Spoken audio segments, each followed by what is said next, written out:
여호와께서 그의 앞으로 지나시며 선포하시되 여호와라 여호와라 자비롭고 은혜롭고 노하기를 더디하고 인자와 진실이 많은 하나님이라. 인자를 천대까지 베풀며 악과 가시가 죄를 용서하리라. 그러나 벌을 면제하지는 아니하고 아버지의 악행을 자손 3, 4대까지 보응하리라.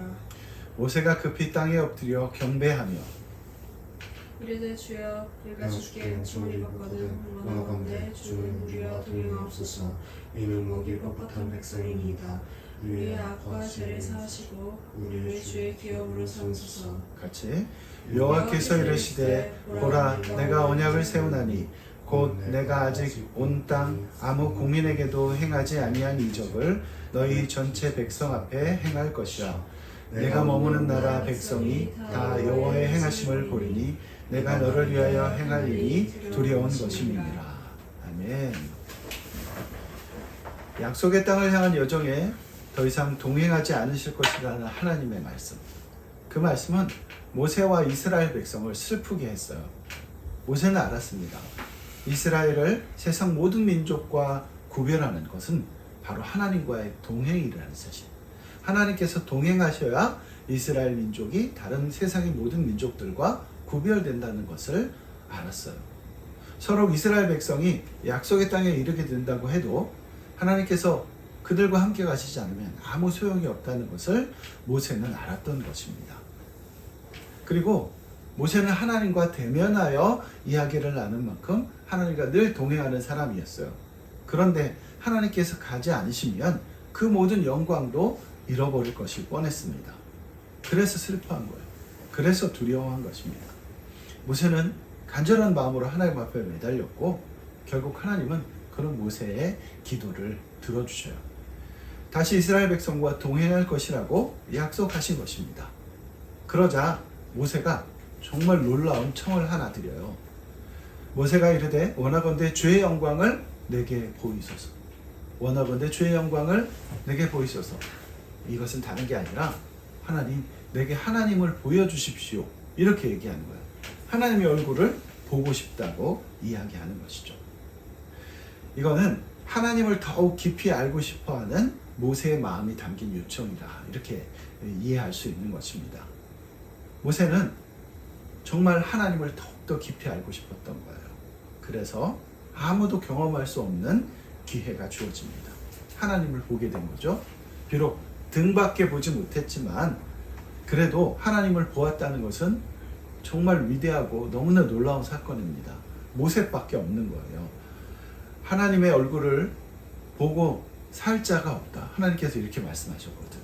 하나님은 거룩하신 분이고 우리 세상 피조물들은 죄 가운데 있기 때문에 하나님 보고 다 죽는 거야. 그런데도 모세는 하나님을 보고도 산 거죠. 그렇게 놀라운 경험을 한 것입니다. 사실 이 모세가 하나님의 얼굴을 보고 하나님과 대면하여 이야기했다. 이런 이야기들은 뭐를 얘기하는 거냐면 모세가 그만큼 하나님과 가까웠다는 걸 이야기하는 거야. 모세는 늘 하나님과 동행하면서 하나님과 대화를 할 수 있었거든. 그런데 모세가 하나님을 본 그 사건에는요, 또 우리가 잘 알지 못하는 굉장히 중요한 사건이 하나 숨겨져 있어. 그 안에 들어가 있습니다. 그것은 다른 것이 아니라 언약의 갱신이에요. 한번 따라해 볼까요? 언약의 갱신. 언약의 갱신. 네. 언약을 다시 한번 맺게 되는 거예요. 이스라엘 민족과. 오늘은 그 언약의 갱신에 대해서 한번 하나님의 말씀을 통해서 우리 가족이 함께 나누려고 합니다. 하나님은 모세가 당신의 등을 보게 될 것이라고 말씀하신 후에 이렇게 명하세요. 너는 돌판 둘을 처음 것과 같이 다듬어 만들라. 내가 깨뜨린 처음 판에 있던 말을 내가 그 판에 쓰리니. 출애굽기 34장 1절 말씀인데요. 이스라엘 백성의 죄로 인해서 깨졌던 돌판을 다시 만들라는 거예요. 그 위에 하나님께서 이스라엘 백성에게 전하실 말씀을 다시 쓰겠다는 것입니다. 이게 뜻하는 것이 뭐겠어요? 하나님께서 이스라엘 백성과 깨어진 관계를 다시 회복하겠다. 이 말씀이신 것이죠. 예. 모세는 돌판 둘을 처음 것과 같이 깎아서 만들었대. 그리고 아침에 일찍 일어나서 그 두 돌판을 손에 들고 시내산으로 올라갔답니다. 이 말씀을 읽으면서 이런 생각이 들었어요. 모세가 돌판을 만들었을 때 어쩌면 휘파람을 불면서 만들지 않았을까? 신이 나서 하나님이 다시 모세의 기도를 들으시고 이스라엘 백성과 회복하시는 거야. 너무 신났을 거야. 이제 다 됐구나. 그러면서 또 하나님의 얼굴을 이제 보게 되는 거잖아요. 그러니까 너무 기대하는 마음으로 그 일들을 했을 거야. 그리고 왜 이렇게 밤이 안 지나가지? 새벽을 기다렸을 것입니다. 그렇게 하나님을 보게 될 날을, 하나님께서 이스라엘 민족을 다시 회복시키는 날을 애타게 기다린 것이죠. 우리 6절과 7절 말씀 다시 한번 봅니다. 오늘 본문 6절과 7절 말씀. 여호와께서 그의 앞으로 지나시며 선포하시되 여호와라 여호와라 자비롭고 은혜롭고 노하기를 더디하고 인자와 진실이 많은 하나님이라. 인자를 천대까지 베풀며 악과 가실과 죄를 용서하리라. 그러나 벌을 면제하지는 아니하고 아버지의 악행을 자손 3, 4대까지 보호하리라. 아멘. 우리는 이 말씀에서 갱신되는 언약에 있어 너무나 중요한 두 가지 원칙을 발견할 수 있어요. 그것은 다른 것이 아니라 하나님의 긍휼하심과 공의입니다. 한번 따라해 볼까요? 하나님의 긍휼하심, 하나님의 공의. 언약이 갱신되는 언약에는 이 두 가지 아주 중요한 것이 있는 거예요. 먼저 하나님은 당신의 백성을 향한 자비와 긍휼을 말씀하십니다. 자, 보세요. 자비롭고 은혜롭고 노하기를 더디하고 인자와 진실이 많은 하나님. 이것은 하나님의 사랑이 얼마나 놀라운 것인지를 보여주는 표현들이에요. 여기서 자비롭다는 것은 한마디로 인정이 많다를 뜻합니다. 또 사랑이 넘친다는 뜻이죠. 은혜롭다는 것은 그런 하나님의 사랑이 거저 주어진다는 뜻이에요. 하나님의 사랑은 값없이 베푸시는 선물과 같다. 이런 뜻입니다. 또 노하기를 더디한다는 것은 오래 참으시는 하나님의 사랑을 말해요. 광야를 지나면서 이스라엘 백성들이 자꾸 범죄하잖아. 죄도 저지르고 불평하고 불만하고 불순종을 저지르는데도 하나님이 참고 또 참으시죠. 그렇게 참으시는 하나님의 사랑을 말해요. 그리고 인자와 진실이 많다는 표현은 하나님의 백성들에게 언제나 선한 것을 주시는 그 하나님의 사랑을 의미합니다. 하나님은 자기 백성들에게 언제나 선한 것들을 주시는 거야. 하나님의 사랑은 정말 놀라운 것입니다. 부족한 사람의 말에 담기에는 너무나 크고 위대한 거죠. 그런데 거기에 더해서 그런 사랑이 잠시 있는 것도 아니야. 7절에 보면 인자를 천대까지 베풀며 악과 과실과 죄를 용서하리라. 이런 표현이 나오죠. 이건 뭐냐? 하나님의 사랑은 영원하다는 거야. 말 그대로 그냥 천대까지 미친다 이게 아니라 하나님의 사랑은 영원히 계속된다. 이거를 뜻하는 것입니다. 비록 우리의 사랑, 사람들의 사랑은 짧게 지나가지만 하나님의 사랑은 그렇지 않다는 거예요.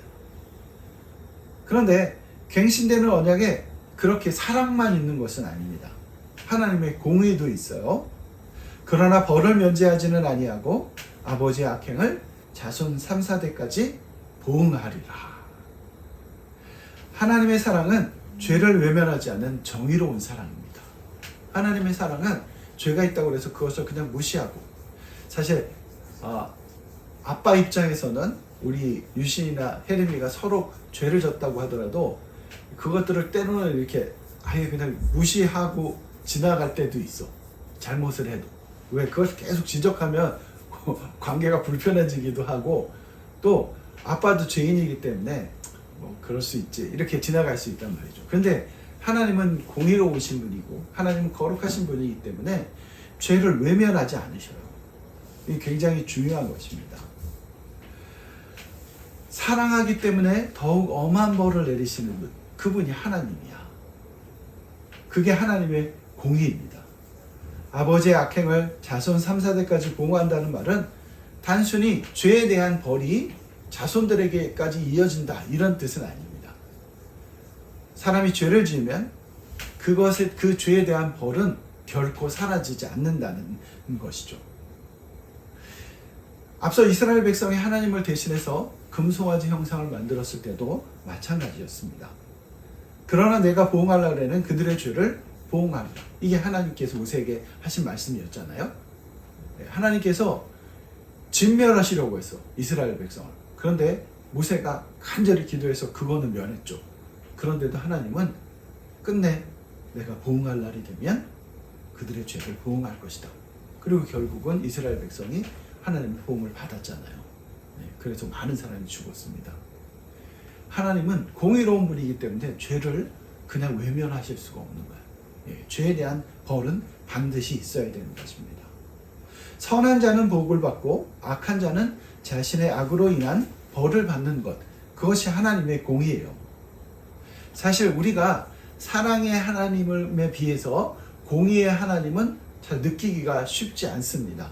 그 이유는 우리가 인생을 살아가면서 세상을 볼 때 선한 사람이 오히려 더 어려움에 빠지고 악한 사람은 아무렇지도 않게 잘 사는 모습들을 보기 때문이야. 이 세상엔 하나님의 공의가 없구나, 이렇게 느끼는 거죠. 사람들의 타락으로 인해서 하나님의 공의를 피부로 느낄 수 없는 그런 지경이 된 거예요.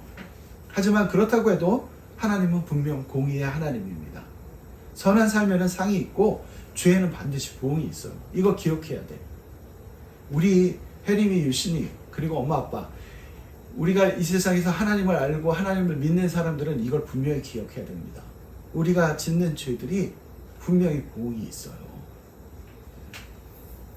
이게 사람들이 하나님은 선하시고 공의로운 하나님이시기 때문에 선한 사람은 상을 받고 악한 사람은 꼭 하나님의 보응이 있다, 이러면 어떤 사람들은 참 좋아합니다. 박수를 쳐요. 근데 그게 그렇게 간단한 문제가 아니야. 그게 내 문제가 되잖아요. 그러면 두려운 말씀인 거야. 생각해봐. 내가 하나님 앞에서 죄를 지면 하나님이 내 그 죄를 보응하신다, 이러면 문제가 달라지는 거죠. 굉장히 힘들어지는 것입니다. 성경에 나오는 것처럼 세상 모든 사람은 죄인이에요. 출애굽기에 나오는 이스라엘 백성만 그런 게 아니에요. 그들만 불평하고 그들만 불순종하는 게 아니란 말이죠.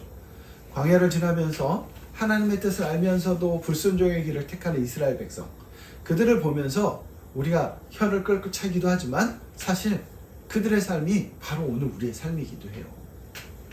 다른 건 접어두고 우상을 만드는 일에 관해서만 생각해봐도 그것을 분명히 알 수 있습니다. 이스라엘 백성이 금송아지를 만든 이유가 뭐죠? 하나님의 임재를 느낄 수 없었어요. 하나님이 함께 계시다는 것을 느낄 수 없어서였습니다. 이스라엘 백성이 금송아지를 만들기 위해서 아론을 막 겁박하잖아요. 그러면서 이렇게 얘기해요. 이 모세, 곧 우리를 애굽 땅에서 인도하여 낸 사람은 어찌 되었는지 알지 못함이니라. 모세가 함께 있을 때는 그 모세를 통해서 하나님의 말씀을 전해 들을 수 있었어요. 그리고 모세가 진영 밖에 회막을 세우고 그 회막에 들어갈 때는 구름 기둥이 내려와서 하나님이 모세와 함께 대화하신다는 것을 모든 사람이 볼 수 있었거든. 그러니까 모세가 있을 때는 하나님이 그들과 함께 계신다는 것을 알 수 있었던 거야. 그런데 모세가 산에 올라가서 돌아올 기미가 보이지 않자 그들은 불안해진 거죠. 사실 아빠가 좀 전에 읽었던 출애굽기 32장 1절, 이 모세 곧 우리를 애굽 땅에서 인도해낸 사람은 어찌 되었는지 알지 못함이니라. 이 이스라엘 백성의 말 속에 이스라엘 백성이 얼마나 어리석은지가 들어있습니다. 그들을 애굽 땅에서 인도해낸 게 누구예요? 모세예요? 아니요, 하나님이에요. 하나님이 10가지 재앙을 퍼부으시고 바로의 그 완악한 마음을 움직이셔서 이스라엘 백성이 나올 수 있었던 거거든. 그런데도 뭐라고 얘기해? 우리를 인도해낸 누구? 모세. 이렇게 하는 거잖아요. 이 사람을 본 거야, 사람을. 이게 어리석은 것입니다. 어쩌면 이스라엘 백성의 어리석음은 거기에서부터 시작한다, 이렇게 볼 수 있는 거예요. 아무튼 그래도 모세가 있을 때는 하나님의 임재를 어렴풋이라도 느낄 수 있었던 거예요. 하지만 모세가 산에 올라가서 내려올 기미가 보이지 않으니까 불안한 것입니다. 그래서 만든 거예요. 뭘? 하나님의 대용품인 금송아지, 우상을 만든 거야. 그리고 그것을 하나님이라고 부르면서 축제를 벌인 것이죠. 그런데 안타깝게도 이런 일이 우리의 삶 속에 똑같이 일어납니다. 사실 자주 일어나요. 믿음 생활을 하다 보면 하나님이 곁에 계셔서 우리를 지키신다는 확신이 들 때가 있습니다. 하나님이 내 옆에 계시구나, 나를 도우시구나, 이런 역사까지도 나한테 주시네, 이러면서 그런 확신이 들 때가 있어요. 그러면 교회 다니는 게 너무나 행복합니다. 말씀을 읽고 기도를 하고 예배를 드리고 이런 것들이 그렇게 좋을 수가 없어요. 그런데 삶의 어두운 그림자가 드리워지고 동행하시는 하나님, 우리를 지키시고 보호하시는 하나님을 느낄 수 없을 때가 있습니다. 그럼 어떻게 해요? 낙심하는 거, 두려워하는 거예요. 물론 처음부터 그렇게 낙심에 빠지고 두려워하는 건 아니죠. 그런 일이 닥치면 기도합니다. 믿음이 있는 사람들은 기도부터 해요. 하나님, 내가 하나님을 느낄 수 없어요. 하나님을 만나고 싶어요. 이렇게 기도하는 거예요. 하나님의 얼굴을 구하는 거죠. 구하고 또 구하는 것입니다. 그런데 아무리 그렇게 기도해도 아무 느낌이 없는 거야. 말 그대로 산에 올라간 모세가 돌아오질 않는 거죠. 그러면 우리는 어떻게 하냐? 우리도 똑같이 이스라엘 백성의 그 어리석음에 빠지는 것입니다. 하나님을 대신해서 나를 지킬 수 있는 대용품을 찾는 거야. 우리 마음속에 우상을 세우는 거죠. 사람을 의지합니다. 자신의 지식과 능력을 의지해요. 돈을 의지합니다. 그것도 아니면 어떤 사람은 술을, 어떤 사람은 마약을 의지하는 거예요. 그렇게 자기 마음속에 하나님을 대신해서 하나님의 임재를 대신할 수 있는 것들을 채우려고 하는 거예요. 아빠가 이 하나님의 임재를 대신한다 이렇게 표현하니까 좀 어렵죠. 근데 이건 이렇게 쉽게 바꿀 수 있어요. 마음속의 허전함을 채워주는 것. 무엇으로도 대신할 수 없는 마음의 빈자리를 채워주는 것. 이런 것들을 찾아서 그냥 여기저기 기웃대는 거야. 그게 하나님의 임재를 대신하려고 하는 거예요. 그게 우리가 오늘 세우는 우상입니다. 그러면 그렇게 우상을 세우는 우리의 죄는 어때요? 하나님이 그런 우리의 죄도 보응하십니까? 보응해요. 그게 맞는 거예요. 왜? 하나님은 공의의 하나님이니까. 하나님은 우리의 죄도 보응을 하시는 게 맞아요.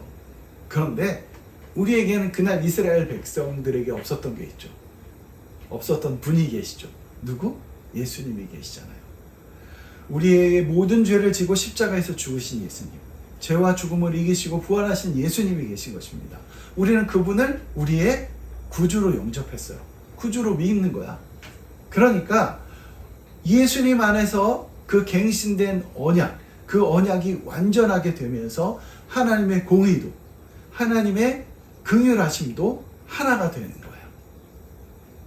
원래 하나님의 공의만 생각한다면 우리도 마땅히 죄의 보응을 받아야 되지만 예수님이 그 죄에 대한 보응을 대신 받으셨기 때문에 우리 안에서는 하나님의 공의도 이루어지고 예수님 안에 있는 우리에게는 그리고 하나님의 긍휼하심도 영향을 미치는 거야. 그러니까 쉽게 얘기하면 예수님이라는 안경을 끼고 바라볼 때만 하나님의 공의와 하나님의 긍휼하심을 같이 볼 수 있는 거예요. 이스라엘 백성들이 모세의 명령을 따라서 하나님께 다시 돌아와서 그렇게 하나님 앞에 회개했지만 그럼에도 불구하고 죄의 보응은 받았잖아요. 그런데 우리는 그러지 않은 거야. 왜? 우리의 힘으로는 그것들을 이겨낼 수 없기 때문에, 죽을 수밖에 없기 때문에 하나님께서 우리를 향한 사랑을 완전하게 이루기 위해서 예수님을 보내주신 것입니다. 하나님의 공의와 사랑이 그 예수님 안에서 완전하게 이루어지는 거예요. 그러니까 오늘 우리가 보고 있는 이 출애굽기 본문, 하나님의 언약, 하나님께서 이스라엘 백성과 언약을 갱신하는 부분은 사실 먼 훗날 예수님께까지 진행이 되어 가야 분명하게 이해할 수 있는 것이죠. 우리의 입장에선 예수님이라는 렌즈를 통해서 그 언약의 갱신을 바라보기 때문에 그 언약의 갱신이 어떤 의미인지를 분명하게 이해할 수 있는 거예요. 그런데 모세는 아빠가 볼 때 그걸 본 거야.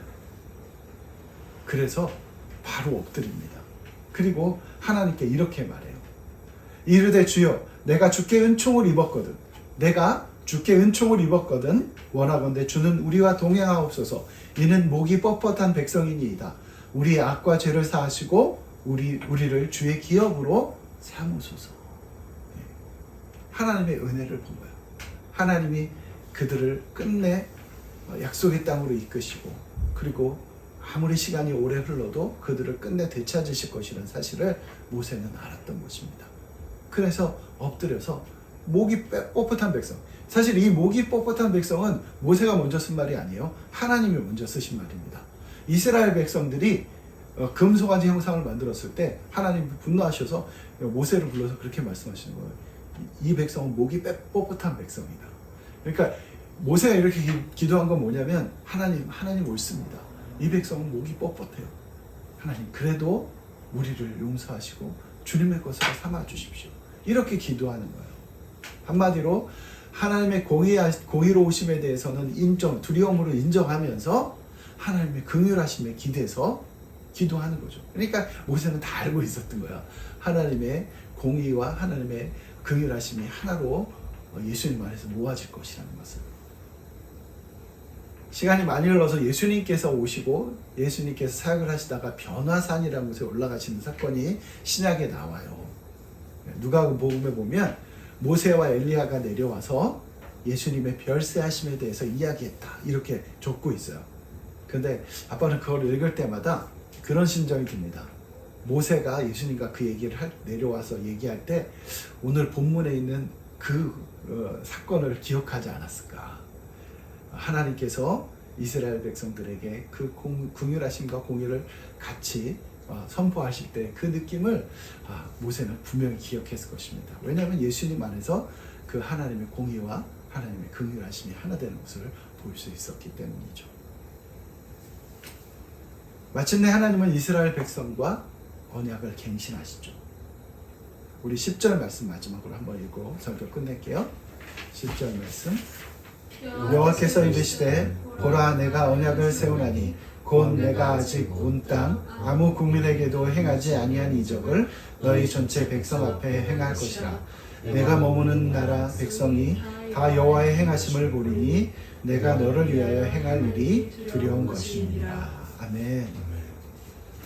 이 언약은요, 하나님께서 아브라함과 맺었던 언약을 그의 아들인 이삭, 그리고 손자인 야곱, 그리고 그 이후에 이스라엘 모든 백성들과 맺는 언약의 갱신을 의미합니다. 그런데 우리가 이 언약의 갱신에 있어서 분명히 알고 넘어가야 될 게 꼭 하나 있어요. 그것은 뭐냐면, 언약은 하나님께서 이 맺으신 언약, 그리고 그 갱신하는 언약은 거래가 아니라는 거야. 너희들이 나를 섬기면 내가 너희들을 보호해 줄게, 이런 거래가 아닙니다. 하나님의 언약은 헌신이야. 오늘 우리가 방금 전에 읽었던 10절을 보세요. 하나님 뭐라고 하세요? 언약을 세우리니, 그러면서 내가 온 땅 아무 국민에게도 행하지 아니한 이적을 너희 전체 백성 앞에서 행할 것이다. 그러니까 누구에게도 행하지 않은 기적을 너희들에게 베풀 거야. 그리고 모든 사람들이 내가 너희에게 행하는 것을 보면서 두려워하게 될 거야. 이렇게 말씀하신 거잖아요. 예, 이게 하나님께서 이스라엘 백성들과 맺으신 언약을 대표하는 말입니다. 이걸 통해서 우리가 분명히 알 수 있는 건 뭐예요? 하나님께서 일방적으로 이스라엘 백성들을 위해서 헌신하신다는 거예요. 이스라엘 백성들을 사랑하신다는 거예요. 이게 하나님의 언약입니다. 이 언약은 오늘 우리들의 삶 가운데도 있어요. 예수님을 통해서 오늘 우리도 하나님의 백성으로 받아주셨잖아. 그리고 우리가 그 언약 안에서 사는 거예요. 우리도 하나님의 언약 안에 있을 때 그런 하나님의 헌신적인 사랑을 품에 안고 사는 것입니다. 바라기는 우리 혜림이와 유신이, 그리고 엄마 아빠, 그리고 이 땅에 하나님을 아는 모든 사람들이 정말 갱신된 이 언약의 진정한 의미를 알았으면 좋겠어. 그래서 예수님 안에서 하나 된 하나님의 긍휼하심과 하나님의 공유를 온전히 깨닫고 삶 속에서 하나님을 기쁘게 하고 하나님께 영광 돌리는 삶을 살길 원합니다. 네, 함께 기도할게요. 하나님 감사합니다. 오늘도 주님께서 우리에게 주신 말씀 듣습니다. 주님, 주님의 긍휼하심, 주님의 공의가 예수님 안에서 하나 된 것을 믿습니다. 그리고 그런 말미암아 우리가 죄와 죽음 가운데서 구원받아 하나님의 백성이 된 것을 믿습니다. 그 언약의 갱신을 마음에 새기고 하루하루를 살게 하시고 하나님께 영광 돌리는 우리 가족 되게 하여 주시옵소서. 감사하며 예수님 이름으로 기도했습니다. 아멘.